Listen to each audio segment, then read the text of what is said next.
E aí, pessoal, tudo bem com vocês?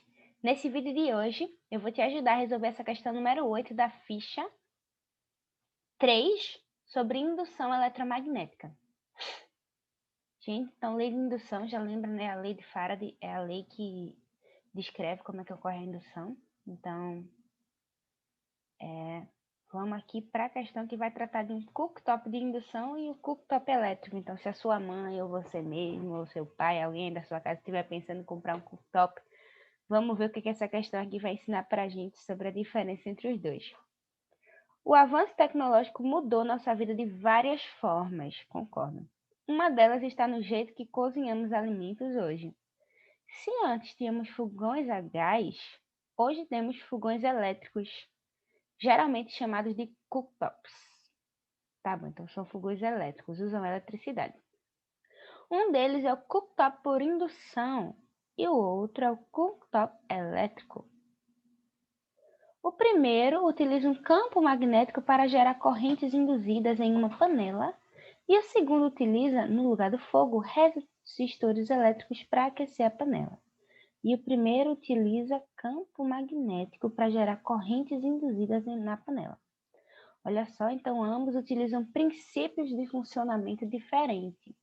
Olha só, gente, esse aqui tem que gerar utiliza um campo magnético para gerar corrente induzida. Ou seja, para um campo magnético gerar corrente, esse campo magnético tem que variar no tempo ou ele tem que ser constante? O que é que vocês lembram? Gente, esse campo tem que estar variando. Se ele for constante, ele não vai gerar corrente nenhuma, tá? Esse campo tem que variar no tempo. Variar como? Varia a direção e o módulo, certo? Se ele aponta para cima, tá bom, tem que apontar para o outro lado, tem que variar alguma coisa aí. E o segundo cooktop, que é o elétrico, vai utilizar resistores elétricos para aquecer a panela. Bem, como é que a gente pode utilizar resistores elétricos para aquecer alguma coisa? Não sei se vocês lembram, gente, mas tem uma coisa que acontece que se chama efeito Joule, que é justamente a dissipação de energia nos resistores. Os resistores, depois de algum tempo, eles ficam muito aquecidos, né? Tem todo um estudo um investimento, muitas vezes, em como você diminuir esse efeito Joule que os resistores sofrem, né? Porque às vezes os aparelhos elétricos ficam muito quentes por causa desses resistores. De acordo com o que foi exposto, né, analise as informações, as afirmações a seguir. O cooktop de indução tem seu funcionamento baseado na lei de Newton. Como assim, gente, lei de Newton? Lei de Newton fala sobre a lei do movimento de corpos materiais. Não fala sobre indução eletromagnética. Quem fala sobre indução eletromagnética são as leis de Faraday.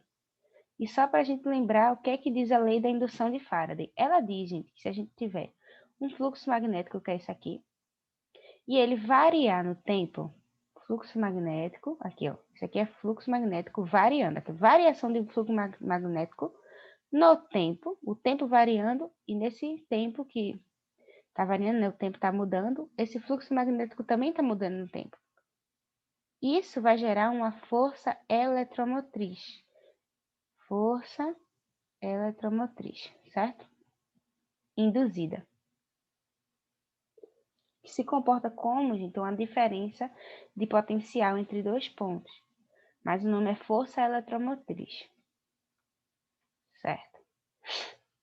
Uma das possibilidades para se aumentar a potência do... então, desculpa, gente, esqueci de dizer. Essa primeira aqui a gente viu que está falsa. Uma das possibilidades para se aumentar a potência do cooktop elétrico é reduzir a sua resistência elétrica. Será que isso é verdade? Olha, o cooktop elétrico é esse aqui. Ele utiliza os resistores.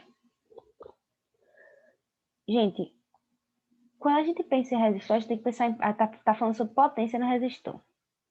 A potência, gente, dissipada no resistor, certo? Por quê? O que acontece no resistor? À medida que a corrente passa nele, gente, ele vai aquecendo. Então, olha só. E a partir desse aquecimento é que a potência é dissipada. A potência dissipada no resistor pode se dar como a tensão ao quadrado dividido pelo resistor, ou também podemos dizer que é a tensão vezes a corrente. Perceba que para reduzir, não, a gente quer o quê? Aumentar a potência. Se eu quero aumentar a potência, eu vou reduzir a resistência elétrica. O que é que vai acontecer se eu diminuo essa resistência? Eu aumento a minha potência. Então, isso aqui é verdade. E se eu for olhar para a corrente, gente? O que é que acontece se você aumenta a corrente? Você também aumenta a potência. Então, se você aumenta a corrente e diminui a resistência, aí é que você vai poder aumentar esta potência aqui. Ah, mas e se eu só diminuir a resistência e não mexer na corrente? Eu consigo? Claro que consegue, gente. Isso aqui são duas formas diferentes de você calcular a mesma grandeza, a grandeza da potência aqui, tá? Tanto você aumentando a corrente como você diminuindo a resistência, em ambos os casos você aumenta a potência do cooktop. Então, isso aqui é verdade. A proposição 2. A 3 diz que os dois cooktops podem funcionar e aquecer alimentos se forem ligados a uma bateria. Bem, isso aqui não é verdade, porque a bateria aqui, gente, ela vai usar corrente contínua. Enquanto que para um cooktop de indução funcionar, ele precisa de corrente alternada. Corrente alternada é aquela que o fluxo de elétrons ela alterna no tempo, gente. Ora o fluxo de elétrons vai para um lado, ora o fluxo de elétrons vai para o outro. E dessa forma, essa alternância de direção faz com que possa ocorrer essa indução eletromagnética, certo? Coisa que não vai acontecer aqui no cooktop elétrico, que não usa corrente alternada. Então, se ambos forem ligados a uma bateria, isso não é verdade. Ambos não vão funcionar, então a terceira é falsa. A quarta diz que o cooktop de indução não funciona com panela de barro. Bem, gente, aqui a quarta proposição diz que o cooktop de indução não funciona com panela de barro. Isso é verdade, porque para a indução funcionar, o material que a panela é feito tem que sentir a variação de fluxo magnético. E o barro, gente, o barro não tem propriedades magnéticas. Então, se a panela for de metal, o metal tem propriedades magnéticas para sentir a variação do fluxo magnético, mas o barro não tem. Então, não adianta você colocar ele no cooktop de indução. E a quinta proposição diz para a gente que o cooktop elétrico tem seu funcionamento baseado no efeito Joule. O cooktop elétrico utiliza o quê? Resistores elétricos para aquecer a panela. E é justamente o efeito Joule, né, não, gente? O efeito Joule diz que vai ocorrer dissipação de energia no resistor. Quanto maior a corrente, maior o efeito Joule. E quanto maior a resistência também, gente, maior o efeito Joule. Porque, veja, a quantidade de calor que vai ser perdida aqui nesse resistor vai ser dada pela corrente ao quadrado vezes o resistor, desculpa, no tempo. Então, olha só, quanto maior o tempo, maior a quantidade de calor perdida, quanto maior a corrente, olha só, a corrente é quem mais influencia no efeito Joule e o resistor também, certo? Então, isso aqui também é verdade, de forma que apenas as proposições 2, 4 e 5 estão corretas. Temos esse gabarito? Temos sim, letra B.